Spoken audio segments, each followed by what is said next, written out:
It's 7 p.m. Pacific time and 10 p.m. Eastern time. I am well aware of that. So no matter what time it is, it's time for Mission Log Live, but big energy to kick off 10 straight weeks covering new Star Trek. 10 straight weeks of new Star Trek, starting with the premiere of Star Trek Lower Decks Season 2, Strange Energies. And that's what we're going to be talking about tonight. But before we get into that, before we get into saying hi to everyone in the chat, I want to say hi with big energy, strange energies, to my co-host for tonight and for the next segment of this entire Star Trek journey, Ashley V. Robinson. Welcome back. Thank you. Hugs through the internet, my brother. I have missed you. I have missed sweet, sweet Earl guiding us through these difficult times. And I have missed these conversations. I'm so excited to be here. And I'm so excited everyone got to miss our boring COVID catch-ups before we started today. I mean, it was nice. It was great catching up with you. I mean, we were in the green room for a little bit, but I think that throughout the course of the show, we're just going to talk a little bit of Lower Decks, catch up a little bit, see how the people are doing in chat. Let's say hi to some of the people here in chat, see what's going on. So we have Phil here, Mission Live, baby. Yeah, Mission Log Live, baby. There you go. I can't read. You know what? This is what happens when it's like 10 o'clock, my time and 7 o'clock your time, because I'm still kind of adjusting to that a little bit.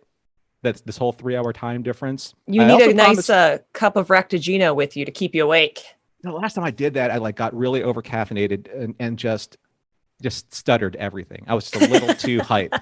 And my strange energies are already going off right now. So thanks to everyone who's in the chat and already kind of like chatting things up. Rhea had to come and go. Let's see. We have one of the Pauls. We have a Paul sighting here. Hey, Paul, how you doing? Paul, right? So many Pauls. I know, Chris Riker. Chris Riker, thanks for being here. Carlos, Dave, Matt, Alan, Dave Takechi, I owe you big time. We may get into that story a little bit later on, but I owe David big time. He knows what I'm talking about. So do other people that are part of the Patreon Discord. And we'll talk about that a little bit later. See what I mean? This is a labor of love. We've been over this. That's why I missed you so much. You pick up all of my mistakes and make them way better than what I'm actually saying. They're gifts. You give them to me. They're gifts. I'm feeding you strange energies. Exactly. Someone's going to gift that out and then we are both going to be in trouble. So what's been happening with you? Let's catch up, everybody. They've already heard me yakking away for the last couple of weeks, but it's been a while since you've been here on Mission Log Live. So is there anything that you've been up to that's been fun or special? Oh, it's been like a whole year, I became an American citizen. I'm a dual citizen now, which is super exciting. If people are in LA and they are feeling safe enough, I just got cast in a play where I'm going to be playing a special aide to the president, which I think is a nice celebration of my new American identity. So come by in September. I've got a sweet link for that. Had a comic book come out, Jupiter Jet and the Forgotten Radio. Our second volume came out, and I moved. And like everybody at Mission Log, besides John, I think moved in this most stressful of times. So we're all clearly of one mind, and not always the brightest minds, I'm sad to say. Did you move from like one side of LA to the other, like literally like apartments down? I moved, I think 4 miles away. Yes. Yeah. The Hollywood move. Yeah. As you know, everybody thinks when you move during a post 2020 that you're going somewhere like really different and exciting. And I could have walked the furniture over if I were strong, which I'm not. Oh, that'd be like a good new COVID workout, like the 4-block move. And I'm just going to carry everything and sweat in the California heat. Do you think the yoga that I do on YouTube has prepped me to carry an entire furniture set on my back? Wait, like you and Jennifer doing yoga? Jennifer, I fully am obsessed with Andorians. Jennifer was very cute. 3, what are numbers? I would absolutely be in my notes. I was like, I love Jennifer the Andorian. What is Mariner's deal with her? Yes, we will do our yoga with Adrian together. It's going to be great. That's something that you should do like at the next con, yoga with Andorians. That would kill. Oh my God. Okay. STLV 2022. But you have to be there. You have to be there cosplaying as Jennifer, please. Me? Yes. No. I want to see them gams. Come on. Well, I can work it out, but I just won't be able to get the antennas going. Well, okay. Maybe, we'll you can give it to the antennas. All right. I just want to get the number out there so that people can start lining up for the calls so we can get the queue going for Earl. So, I mean, we do have a lot to get caught up on, but make sure that you click on the Zoom meeting link or use the one tap from your smartphone or give Earl a ring at 669 900 6833. That's 669. I'm like dialing 900 6833. Earl is standing by to take your call. Now, we don't have a poll this week. We will have a poll next week. And maybe one of the choices will be holodeck with holodeck. What would it be like? Psychological. What would the word be? What was she doing in the holodeck? Was she like a therapy? Oh, therapy, yeah. that's the one, right? Yeah. So holodeck therapy with Mariner or yoga with Jennifer. I think that's where our poll should be. Good. Right? Very good. Yeah. Okay. So maybe we'll put that up for the poll. We'll see how the fans think about it by the end of the episode.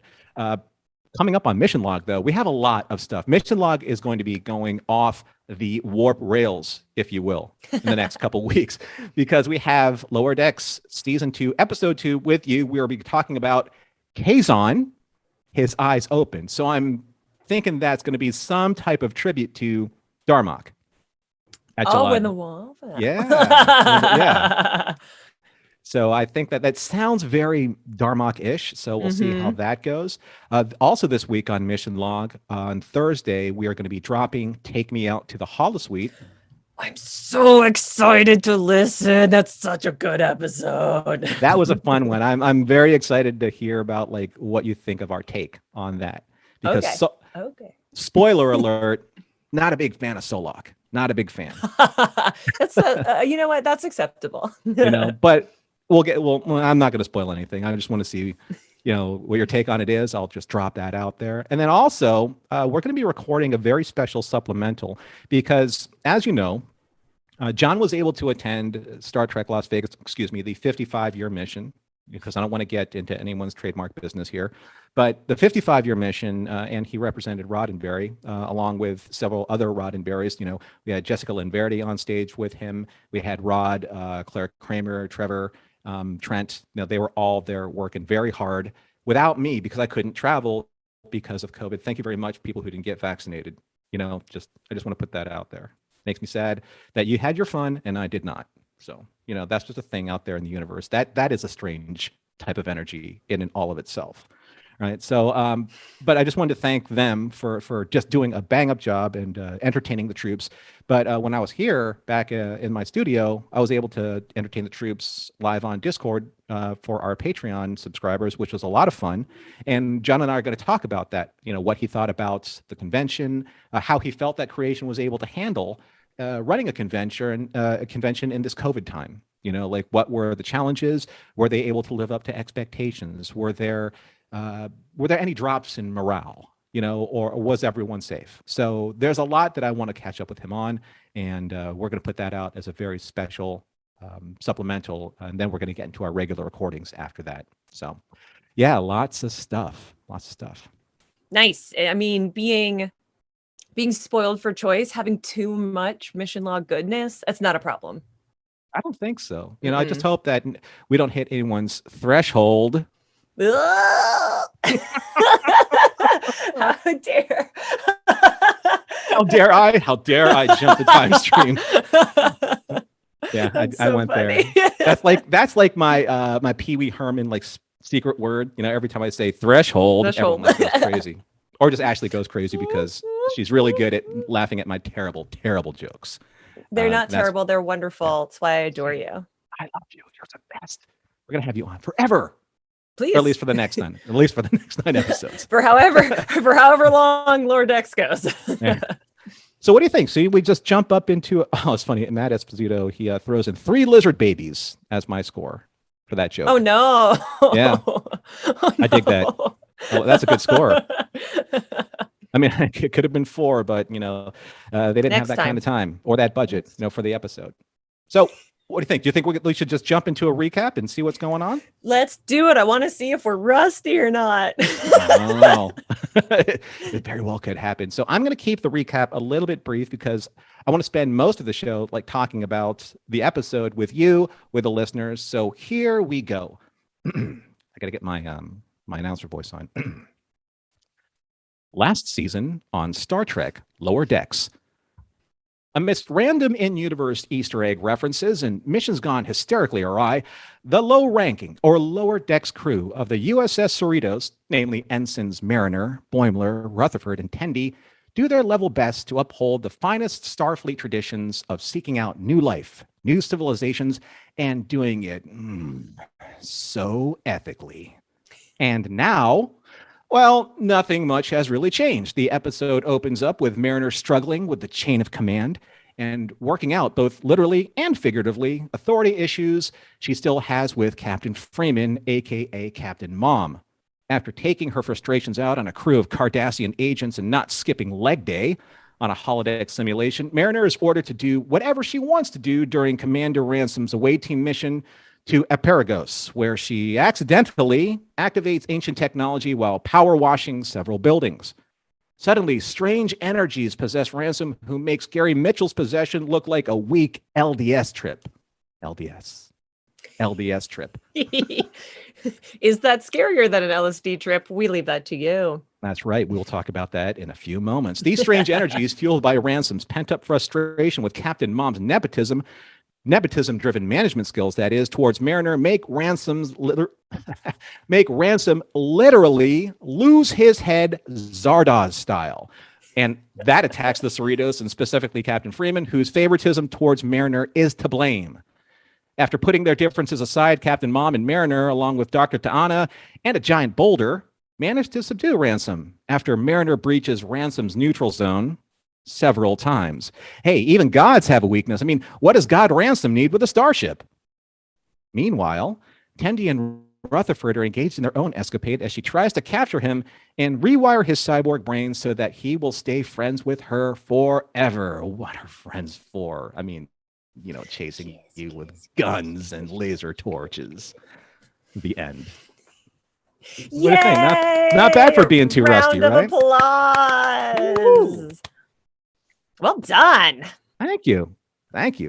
So before we get into the callers, let's get into a couple of discussion points. I want to hear all from you. What did you love about that episode? I know you've been really excited about coming on, so floor is yours.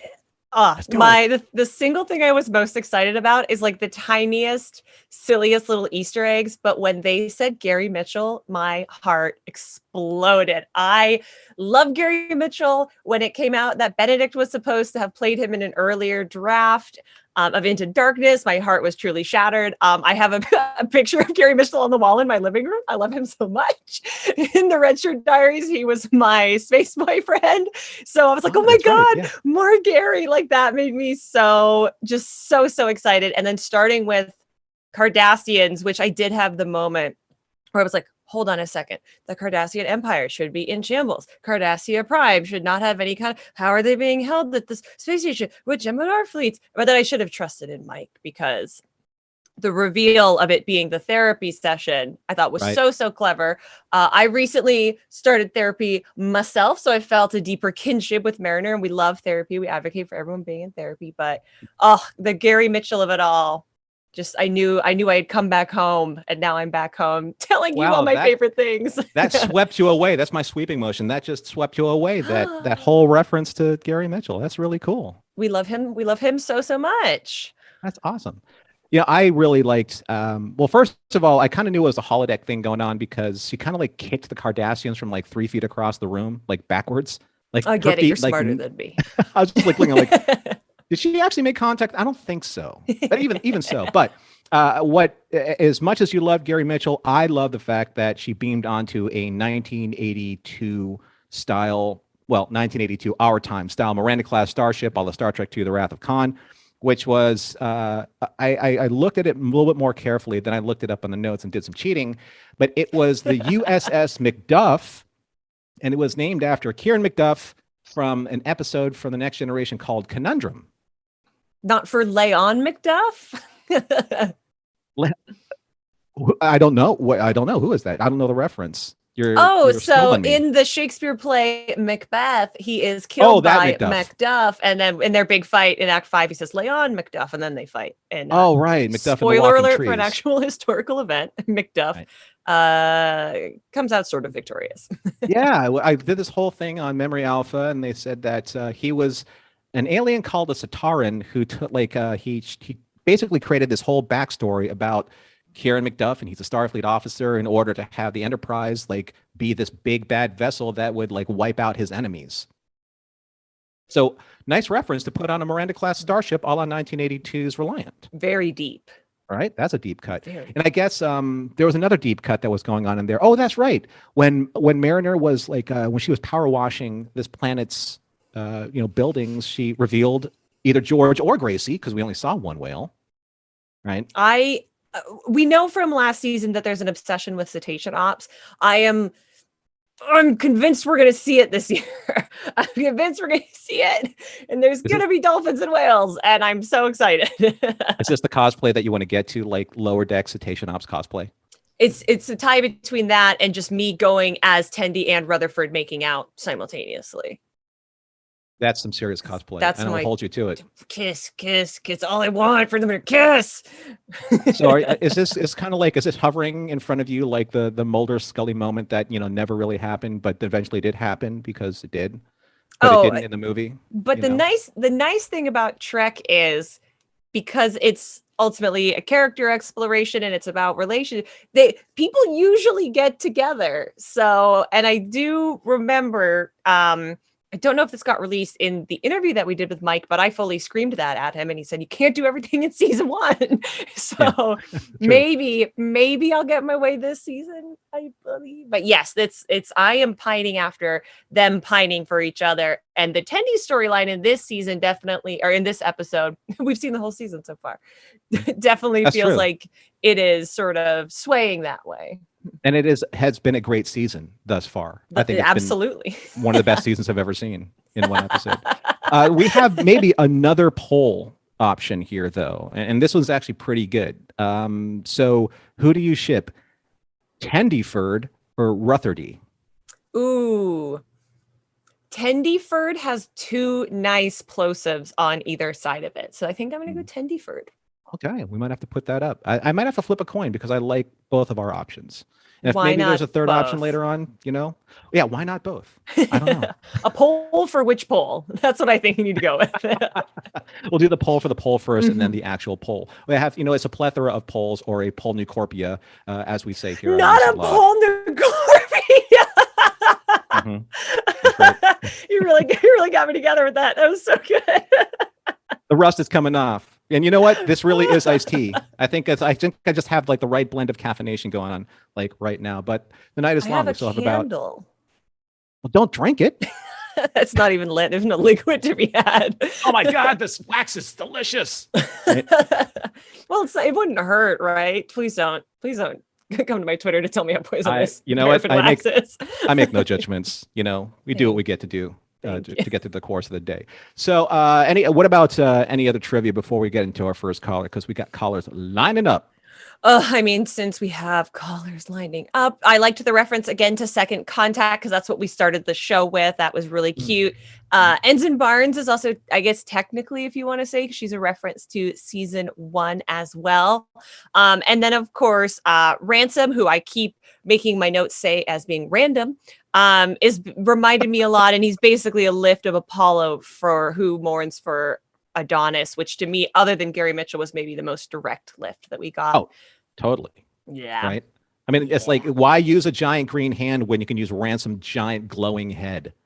Right? I bet there was a pitch where we used a different giant glowing part of his body, and I was happy we went with the head. His giant glowing neutral zone, perhaps? Yeah. Which I'm not saying wouldn't have also been very funny. Yeah, but then you fire photon torpedoes at the neutral zone while, Mariner's kicking him in. Look, I was on Team Fire, the photon torpedoes. So. Oh, so much fun. Okay, so before we get way off the warp rails, that's trademark, by the way. That's mine. No one can take that out there. Do it. Yeah, way off the warp rails. What do you say, Earl? Why don't we pipe in our first caller? Because Chris, you got much to say, not only about Lower Decks, because we had a conversation this morning, but a very significant cosplay that you did at Star Trek Las Vegas. Excuse me, the 55-year mission. Again, I don't want to get into any legal rights there with that kind of stuff. So, Chris, what's up, man? Welcome back to the show. Hey, good to see you. Good to see you, Ashley. Hello. It's been forever. Back with the best backgrounds in the game.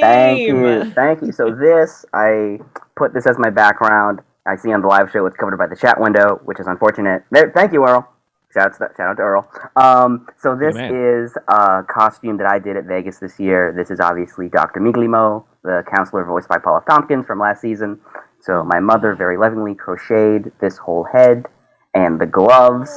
And so I wore that on Thursday, which was Lower Decks Day at Vegas. And everyone really liked it. Paul F. Tompkins retweeted it. Mike McMahon liked it. All the people saw it. So this was my big Lower Decks cosplay for this year. I'm very proud of how it turned out. It was a really sweaty great were experience. you? Not that bad, actually. A little bit, but not as much as I thought it would be, given that it's like all yarn all over my head. Mm-hmm. Oh, it looks so good. You gotta get an Etsy store open with that on it, and we won't tell anyone. it almost seems like it would breathe well, like it's like the right material for cosplay because it's it's woven, so you have little pockets for like a heat sink, for heat displacement. Yeah, there is. It's not like tight on my head, so there is sort of like a cushion around where things can sort of like move through. And then it was not too bad to wear. That's just like a little mock, almost like sun shirt texture turtleneck, so it's not like a heavy thing. So that also helped, yeah. This is smart. Like you should do some notes up for like cosplayers in the future. Not only is it accurate, and it's very fashionable, but also comfortable. Comfort's a huge deal, right? You don't want to be like sweating through your costume. Yeah, definitely. You don't want any of that discomfort. So, Ashley and I got into like a couple of really funny beats from the show, but I mean, this particular episode, I mean, they came out with literally guns blazing. They went right for the throat. It was hilarious. I did a spit take. I was drinking, and something at the very end just made me just full on just guffaw. What did you think? Is this what you've been waiting for? Because it has been a while since it's been on the air live. Is this the way that you wanted it to start off? Oh, definitely. I mean, I had been rewatching season 1 in preparation for this, and I enjoyed that rewatch, and it was nice to get refamiliar. But getting this new content, it was like I was instantly reminded why I love Lower Decks. It has the heart, and it has the humor, and it balances them so well, which I think is a really hard thing to do. So yeah, it's just been wonderful to see everyone back. I am so excited for the next 10 weeks to see where everything goes. This will be a fun time. Now, it was full of deep cut moments. Were there any of these Easter eggs that just really like stuck with you the way that, say, Gary Mitchell has latched onto Ashley's heart forever? I'm a big fan of, and I think it's just Jack Quaid's delivery of "They keep showing me lights" right in the beginning. I mean, it's so good, and the way he like the terror in his voice. He's like, "Please let me go." I mean, it's pretty immediate that. I mean, if you knew that episode, it was pretty immediate that she was really like channeling Chain of Command, right, the entire time, and lovingly so, because it's so serious of an episode that you can only help but parody it, right? Because there's just so much stuff going on. I mean, the whole Four Lights thing, everyone knows that meme, right? It's very kind of like ingrained in the fabric of Star Trek, especially in the lexicon now for all the memes. But what about like some of the deeper cut stuff? Like, okay, so we were talking about this earlier in our Discord chat, but I thought that the Reliant class ship originally said USS Maquis because I couldn't make it out, which I really oh my god, that would have been so cool. I would have passed away. Exactly, like and that was. I found it on Memory Alpha, and I was a little disappointed that it wasn't, but it is still kind of like another deep cut thing, where like why would they put on like USS McDuff, on the main hull of a starship? I would have liked Maquis, but hey, you can't always get what you want. You just get what you need, as they say. Hey, right. You're a big fan of Chris. You're a big fan of Tendi and Rutherford. So, where do you think that's going? And are you as heartbroken as Ashley when it didn't happen at the end? I am not as heartbroken because I think like I can see where Ashley and a lot of people are coming from, where you can read it like that, but I think it's like oblique enough that you could also read it as just a platonic friendship. And this is just my weird like personal like literature thing. I'm a big fan of like meaningful platonic friendships.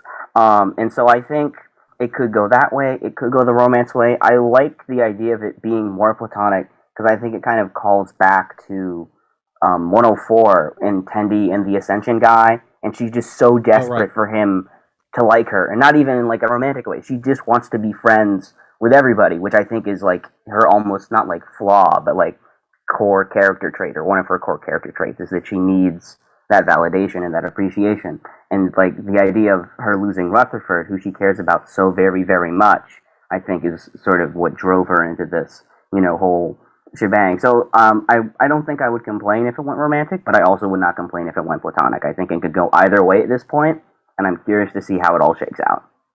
Oh, let's see. Vince Figueroa, Ashley, he said, I'm Team Ashley. You want Tendyford. Yay! We're gonna make shirts. All right, so there's 3 out of 4 options for a poll, which is the maximum on Twitter. So we're getting there. We're definitely getting there. That's so funny. So, Chris, anything else? Because we have a couple more callers lined up, and I want to make sure that everyone has a chance to, to lean into their strange energies. I know. Oh, yeah. Always got to do that. We'll try and make this quick. I'm curious what you guys thought about the time jump, because while this was a great episode, I also kind of wanted to see like the immediate aftermath of like Mariner adapting to being with her mom, or to get back on the Tendyford thing, like her and him doing recovery, like in the finale, and like after he gets ripped out, and I'm like, oh, there's gonna be like, doctor, nurse, whatever arc, and we could have sort of skipped over that, it seems, and we might get flashbacks. So yeah, I liked the episode as it was, but I would not complain if we got more like in those 3 months, what was happening, how people were dealing. That could come in flashback too. We never know, because we know what happened. Well, we knew that there was a holographic Boimler at the beginning because he had copped to it as such. But then we also saw him go into fluidic space, which was my favorite part of the episode. I love my job. When Riker went into fluidic space and his whole head just kind of like went whack, like our next guest that's piped in right now is we're going to see. That was like my favorite part. I spit up my tea. It was amazing. It was worth the stand on the rug. I mean, the tea was. So. I was like, really leaning into the after dark, aren't we, Norm? Was this a blueberry tea? Was there some spirits in this tea? It's just a white carpet, or whitish carpet. Spirits or actual spirits? I don't know which is more fun or funny. They're all fun. Their energies are all strange. They're all very strange. But to your point, Chris, about like the time jump in the episode and stuff like that, I actually think the next episode is going to pick up and take place during the same chunk of time that this is. I think we're going to spend all of next episode on the Titan, and we're going to be seeing like what Boimler's been doing. And since he tends to be more of our POV, even though I think Mariner is definitely the protagonist, I think Boimler's more of our POV entry character. And I think we're going to see more of it next week through him. So if I'm wrong, please remind me. Yeah, I think we're going to get definitely like kind of like this back and forth, because sometimes that happened in season premieres. You don't get the whole cast, right? You don't get all of them reunited because they were broken apart for a reason, and now you want to see why, and you want to see them kind of like get back together. We like seeing like the Scooby Gang like all back together in the same van finally. So I think that'll happen in like the next couple episodes. They're going to string us along, they're going to string our emotions along. Damn you, Mike McMahon. So right, much anger. I'm gonna take my head off. I'm so angry. No, yeah. The only all right, Chris. Chris. We're going to let you go, and we're going to go on to our next caller, but thanks for coming back on. Always good to see you, and keep up the faith. Keep up the energy, strange or otherwise. Nice to catch up with you. Yeah, bye. All right, Earl. So I'm not sure if their next call is coming in from fluidic space or is just channeling his Zardoz, but let's see what strange energies Alan's bringing to the table. So what's going on there, buddy? Yeah, things have gone weird, guys. I don't know what's happened here.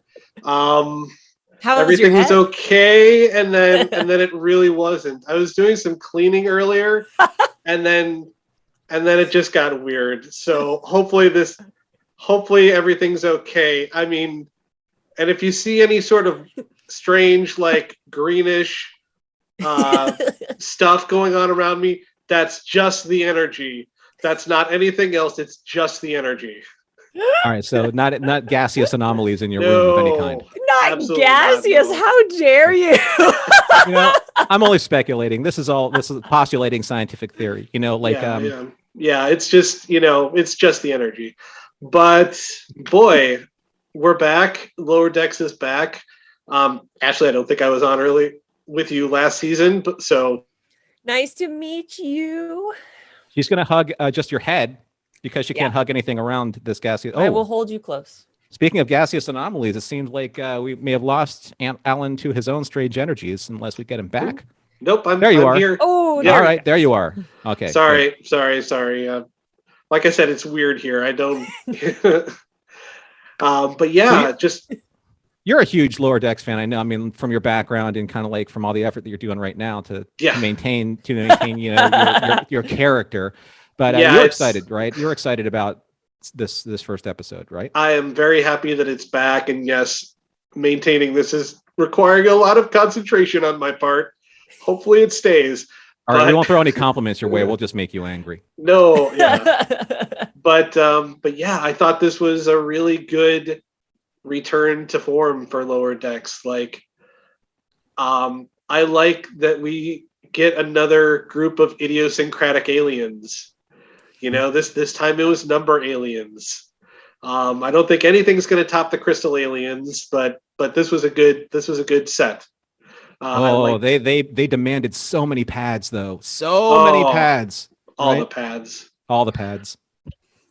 And yeah, just the away mission that goes awry, the sort of it wasn't really a crisis. It was a bit of a crisis on the ship as well. But yeah, it was just sort of I also rewatched a lot of the episodes leading up to the premiere and yeah, it was just a really good sort of return to form and hopefully a good indication of everything that we've got coming up.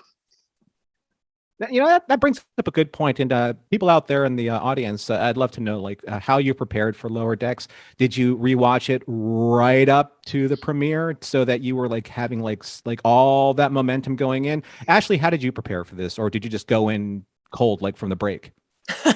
No, I watched the first season a couple times over in the Panini because we all have been stuck at home watching things. And so I watched it again in preparation. It's not even all that long. It's only a couple hours long. If you have the space to watch it all, you can do it in like an afternoon, truly, I'm not that dedicated, but you could. Mm-hmm. And then I always watch the episodes twice. In preparation for Mission Log, because I didn't the very first time I was ever on a Mission Log, and John scared me. So now I watch them twice. Glad we got our notes. You know, make sure that you read the notes. You know, minimum of 3 times for Mission Loggers. Minimum. Yeah. And with this show, maybe once regular and once with subtitles, just to make sure you see the references. Because there's a lot of stuff that happened, and God help me, I went over that freaking riddle like frame by frame with the subtitles on. Is that a real riddle? Does that actually have an answer? Because it completely snowballed me. I don't think it's real. Okay. But I want to make a note, so if we get to chat to Mike again, we can ask. Okay. Because that's a good question. Yep. Good. I feel less stupid now. We're going to be fully like Gollum, like riddles in the dark with these. Yeah. Yeah. What's in your pockets, Mike? What's in your pockets? He's probably got all the things that were in Mariner's secret compartment in season 1.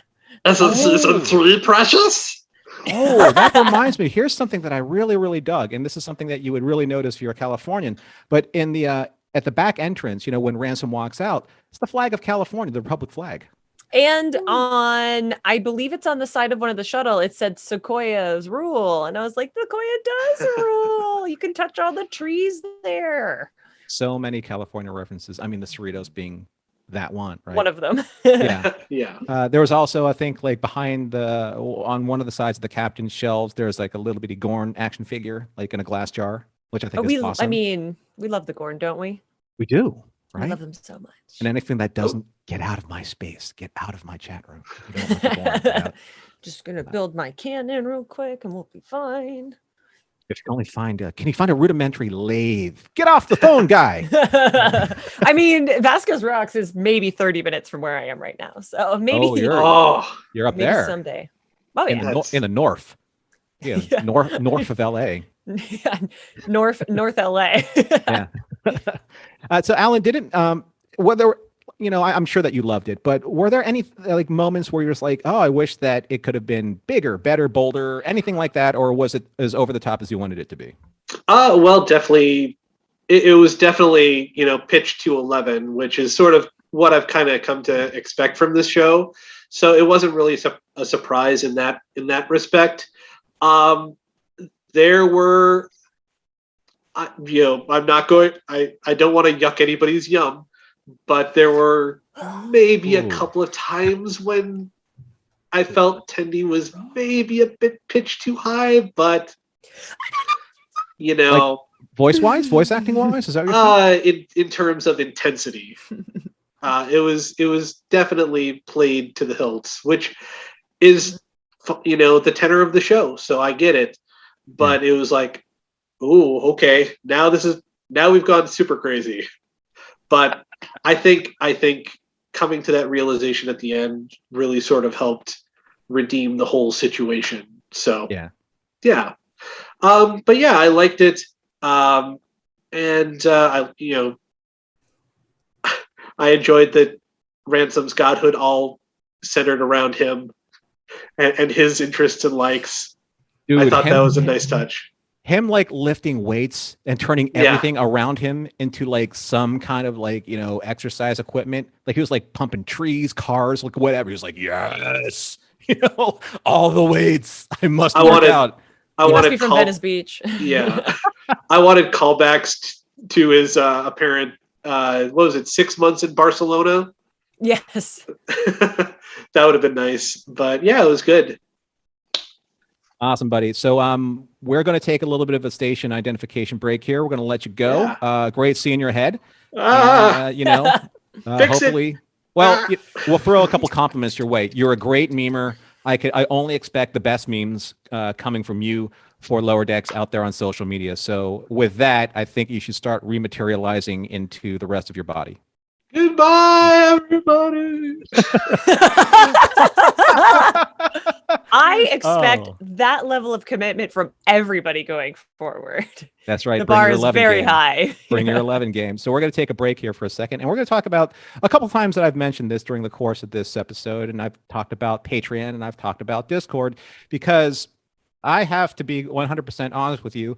It's probably some of my favorite time to spend during the course of my life, being on the Patreon Discord for Mission Log. You can find that at patreon.com/missionlog. And from there, not only do you support the show, but you do so also have access to our wonderful Discord server, Discord channels, and this fantastic community of fans that make being part of Star Trek fandom so incredibly special. So if you are interested in supporting Mission Log that way, please visit patreon.com/missionlog, and then you'll be able to see all the different tiers that you can support us and support our efforts as we publish these shows and keep ourselves on the airwaves. So you have potato peeler level. That's the $1 entry level, but that gives you access to Discord, and that's probably the most important thing, so that you can like find whatever channel of whatever community, Star Trek related, food related, very important to the Patreon fans on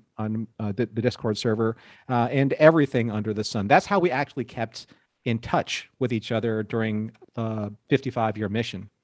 People were sharing pictures, they were sharing stories, things of that nature. So that was really important. And very special story coming up with our very next caller. But before that, I just want to make sure, especially for your East Coasters, that, well, anyone that's actually kind of like impinging on midnight, until the end of the day today, so act now. If you go to StarTrekLasVegas.com, that's StarTrekLasVegas.com, and use the special mission log code TREK15. You'll get 15% off of your entire purchase. That's TREK15, TREK15 to get 15% off your purchase, but that ends tonight, August 16th. So don't leave the show right now to do that. I'm just kidding. If you want to, you can go ahead and do that, or you can just, open another window. We have that technology, but make sure you take full advantage of that 15%. Okay. So I'm going to take a deep breath because our next guest, I owe him a great deal. He did something very solid for the Patreon Discord community Thursday night, and let's just bring him in. Let's talk about it. So welcome back, David. And first of all, how was your panel at 55 Year Mission? Because you were on a panel. Oh yeah. Hello everybody. I just wasn't really thinking I was going to do anything like that, but John needed somebody to fill a hole that had developed. We did have somebody remotely on a Zoom, which was good, but turned out the technology wasn't there. So it was about gaming. Mm-hmm. And I'm a big gamer into the Star Trek Online game. I'm not really a gamer, to be honest with you, but gaming community has helped us through the pandemic. So I just kind of said, sure, why not? And I went out and found some people on the floor that had a booth for gaming for the game, and we talked about it, and we got Elio in on the Zoom too. So great. Okay. Overall, it was okay. I think it was a big panel was going on in the main room, so people kind of filtered out, but at least one person came up and said they enjoyed it. So yeah, that's what we did. I don't know. So my first panel. Congratulations for doing a panel. At the con. Panel. Yeah. You got to kind of peel the Band-Aid off of that one, right? Do the first one. It's a rite of passage. Right. Exactly. You got there before I did. I still haven't been able to get to my panel. It would have been you. It would have been you had it not been there. Anyway. I don't even know the game anymore. But for all the fans out there, the one special thing that just made Thursday night fantastic for the members on the patreon.com Discord server is that we were actually covering the episode After Image that was dropped that day last week, because that was the episode that was published. And then for Mission Log After Dark that we do on Discord, we talk about the day's published episode. So this was the episode about how Ezri Dax kind of like found her way into her own narrative in Deep Space Nine. And then David ran into or walked by Nicole DeBoer's booth. So why don't you tell us a little bit about that as you were streaming our chats on your phone? Well, yeah. So I've participated in the After Dark show on Discord on my computer here at home. Mm-hmm. So I have Discord on this computer here, but I never had Discord on my phone. So actually what you didn't know is I decided, because at 5:00 when you started it, there really wasn't anything going on that much. Mm-hmm. And so I just decided, let me install Discord and I'll watch you guys. Right. And so I went through the process of installing Discord on my phone first. I didn't even have it. And then I started watching you guys, and I didn't even realize it, but you were talking about After Image. And I knew exactly that was an Ezri Dax episode. And Nicole is really great. I mean, she comes to every convention. Mm-hmm. She sits out there in the vendors area all day, practically, talking to so many people. She loves meeting the fans. I've met her 5 or 6 times already. So I just thought, well, what if maybe I'll buy an autograph from her and see if she wants to give guys a shout out. So that's how that happened. And I just kind of went in there, and you guys were still talking, and we did it. It was real quick, but she provided, I think, at least one insight into the episode to you guys. I was kind of holding my phone. I have a Z Flip. This is what it was. So it was actually like this. Very Trekkie of you. Kind of like a makeup case. Yeah. Kind of like a makeup case. And so she was talking into it and seeing you guys. And so, yeah. She, and some of them, the two of the people in the Discord, sorry, Norman, came to the convention the next day. One was planning to, another one did it on a whim. So it's very cool. So go ahead. I'm sitting here with my chin like clutched on my hands. I'm just riveted by every word of what you're talking about. I thought you were going to say that David had gone by the booth because Nicole is very famously a small, short, tiny person, and that you just lifted her up and carried her away with you. With me, right? But we were talking about After Image, and then she popped on. And I think she was looking around the room, and she said, I think she saw where Andy Robinson's booth area was, and she said that scene between her and Garrick when he really lays in to Ezri, was she said that she was terrified during that scene, like not terrified for herself, but Andy just took it to that next level, and yeah, she said she was almost like she was in tears. I don't want to misquote her, but she said something along the lines of she was in tears or on the verge of tears or just very affected by just the strange energies of that scene. Well, that's why they put them All the way so back. close every year together. And they want to create that conflict. So much No, tension. he was about 5, desks down, but everybody was separated by plexi, so they were being very safe about it. But yeah, he was there, Andy Robinson. So yeah, it was good. Dream of mine to meet him because Garrick is the greatest thing since bacon, and I do love bacon. Greatest thing since Dirty Harry, right?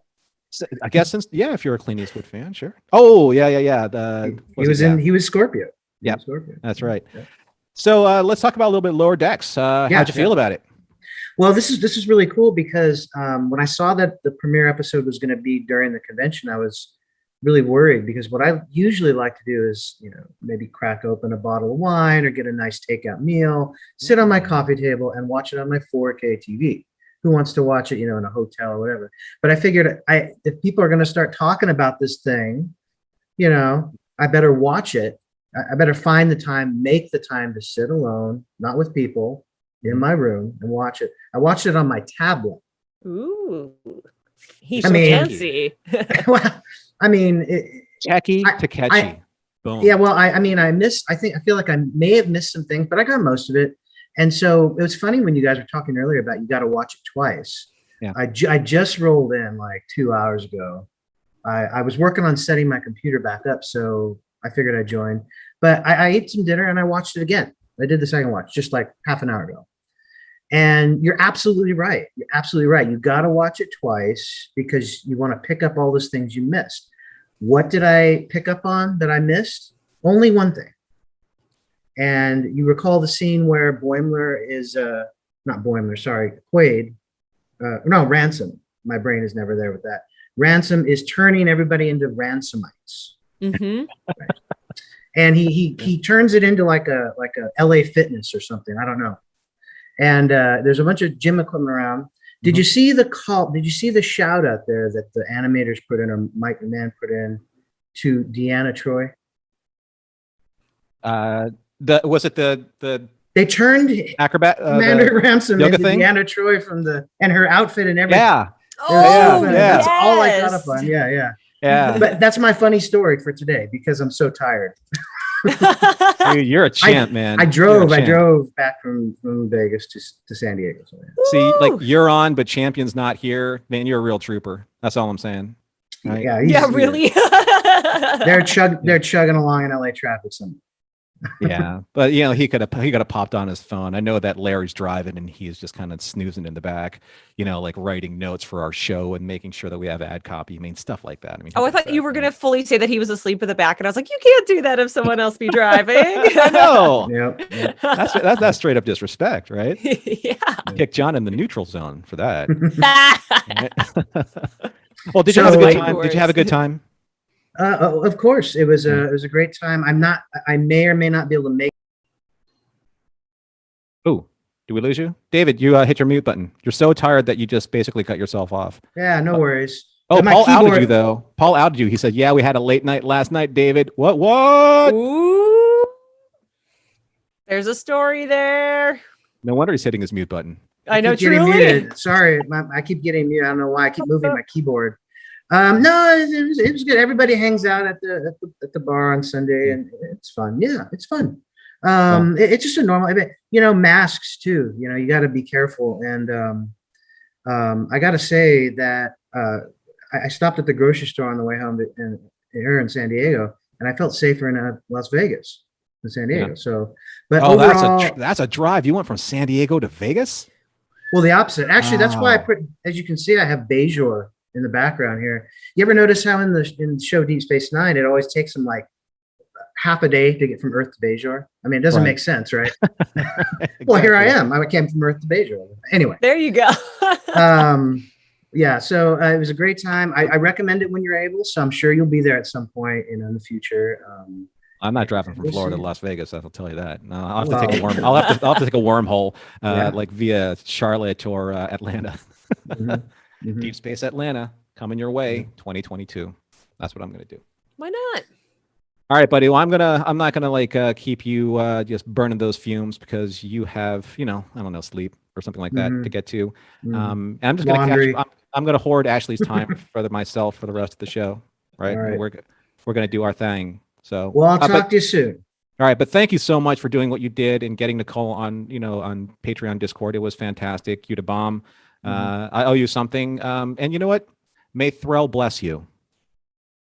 Sounds good. Mm-hmm. Yeah. Thanks, bud.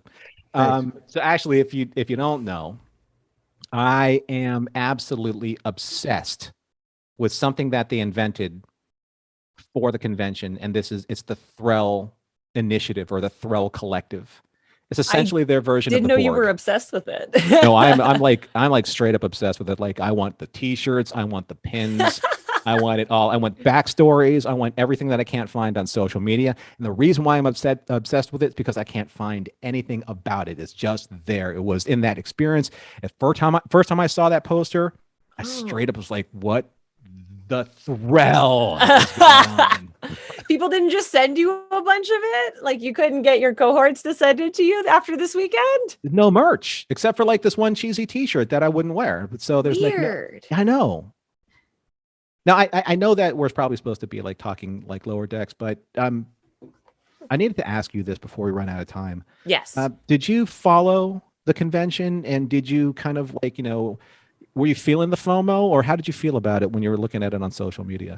I did have a little bit of FOMO, but it's funny because I like people and I like conventions, but there's also a huge part of me that likes sitting at home and watching TV. Feel you. So Yeah. you feel it for a little bit and then I'm like, but I get to go to bed in my bed and there's nothing better than that. Remember the year the Rio had mold and Mariner's disease? Yeah, me too. No, I mean, of course I missed it. I always missed the merch and I missed the cosplays. And there were some really, really funny cosplays this year. My good friend Adam Drozen sent me someone dressed up as the Raktajino cups, the tall on the top and the flared skirt. And like, that's the stuff that I missed the most. Yeah. I mean, merch is great. I love walking around the weird vendors hall. I always try to buy one inappropriate fanfic zine when I go, like as a ritual. Yeah. But I would say that given the fact that the Delta variant is spiking, my FOMO was tempered down under the self-importance of responsibility. No, I get it. I get it. These are like the tough choices that we have to make. And, I thank God that, a buddy of mine, John Krikorian, from now the Threll Profiles podcast. Truly. He just sent me a bunch of pictures and stuff like that, throughout the course of the week. And the more he sent me, the more obsessed I got about it. I don't know why. It was just one of those things where like, what does this mean? I need to know all of it. And there was none of it. I hope when you go next year, there's truly nothing. Will forever be a mystery. Nobody's expanded on it anymore. It was like something that was supposed to happen this year, and then they walked it back. And then in season 23 of Lower Decks, that's when the Easter egg will come out because Mike is obviously cutting very deep on these. Yeah. I just don't. It's unexplained, and as a deep cut sci-fi research nerd, when it comes to this stuff, like when it comes to symbology and logos and icons and things like that, those are like my favorite things in fandom. When I see something like that, it goes, I need to know what it means now. Right? Like all of it is there. Maybe John knows something. I don't know. I was asking him, was like, what does it mean? Please tell me. Do I need to join it? What's their website? So it was fun though. It was fun, like kind of like tracking it down. But here's the weird thing though, is that there were like these symbols of Threll. I'm like saying it like it's a real thing. It's really not. But like there were the symbols of Threll peppered across different quadrants and coordinates specifically. So if you found them all and you drew them on a line of the map, it all said nothing. How do you Right? spell Threll? Thrall, like Threll. Like If you Google thrill, Thrall thrill. Star Trek, literally nothing comes up. Nothing comes up. It It just is. says Trill. I know. That's my problem. There's not I even get, a picture of the shirt. I get no answers, and it drives me nuts. What I is know. this? I So keep out- thinking Thra, like from the Dark Crystal. I don't know where it came up, but they did kind of co-opt a little bit. Yeah, exactly, Lou. What the thrill am I talking about? I don't know either. But all I know is that I love it. And there was one kind of a pop-up that said, "We are one are we." Now I know that's a direct lift, but I need to know why they did it. Mhm. I need to know. There's Somebody help me. also part of me that is wondering, I'm like, is this just an elaborate joke? That am I being punked right now because I didn't follow the coverage as closely as you did? Is it going to be revealed at the end that there is no Thrall? Look at my face. You're getting nothing from me. Look at this face. Norman, don't do I this need to to me. know. And then my Star head Trek pops shaking. off. Ah, Yeah. we're encountering turbulence. We're That was crashing. it was just a weird thing. Anyway, that was like my big obsession. For But the you didn't get the convention. shirt because it was ugly. Yeah, it was like Ugh. all I wanted was like a logo, right? And I'll probably make my own, and TM it, and make $1 billion off of it, just say, like designed by me. No, but it was just there were all these different signs that were like kind of like skirting the realm of like the original series, since the energy of that entire convention was about, Gene Roddenberry and his Yeah. Centennial and things like that. So everything was like, okay, let's make this very TOS esque oriented. Mhm. That's very hard to say. TOS esque oriented. Too many soft sounds. Yeah, it is TOS esque. Yes, Um, yes, yes. Yeah, so I don't know. I'm sure it won't ever become a thing, but it's a thing in my heart. Here. It's so strange. But I feel like if it was not a thing this year, and they obviously put some amount of thought into it, if it was given a shirt, Merch, why man. not just roll it over till next year? It's all about. This is another thing I merch. need to make a note about to ask about next year. Let's do it. Okay, so let's do some parting thoughts here. So, what are you looking forward to throughout the course of the rest of the season? Where do you want this season to go?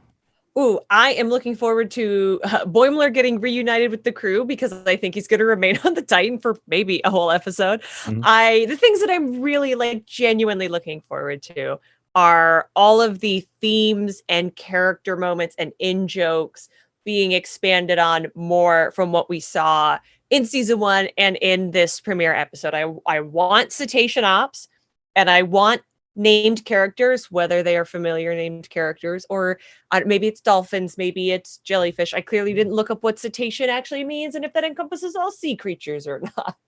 I want more. That's for next tropes. episode. John can Yeah, follow you that's- up with that next episode. I did. I only watched the episode twice. I didn't do that much Googling. I want to see the bottom of their shoes more because that brings me delight every time that the art design extends that low. Mhm. I'm looking forward to Tindy and Rutherford kissing.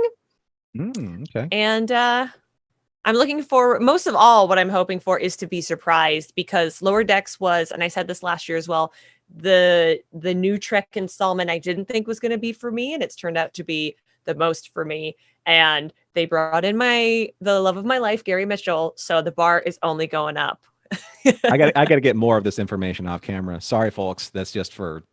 Maybe the You and I. picture will make an appearance. We'll see. What about for you, though? What are you looking forward to? What did I leave out? Well, I'd like to see actually Mariner and Captain Mom actually kind of like really have a row, like really kind of like get at it, Oh, interesting. because they play it off for comedy, but I want to see like if there's actually really something there that's going to happen. And also they're like kind of like laying the groundwork for like Ransom not feeling that he's being valued. So maybe he'll go off somewhere, or maybe like vie for his own ship, because that Ooh. Admiral Dad, he said, you may get, to Captain Mom says, if you play this right, you'll get your own ship. Well, next in line to Cerritos is Ransom.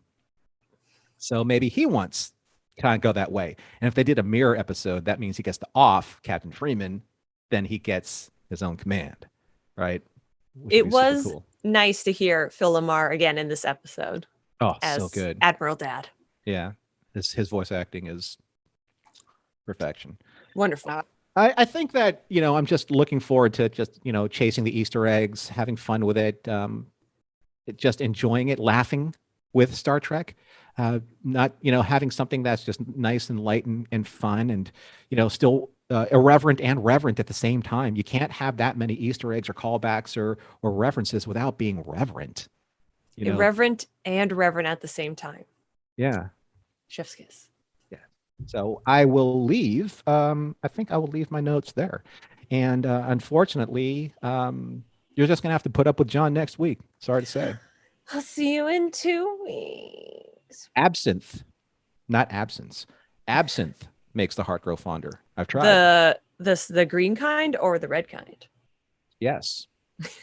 Yes. It's my standard Vorline answer for, questions I don't understand.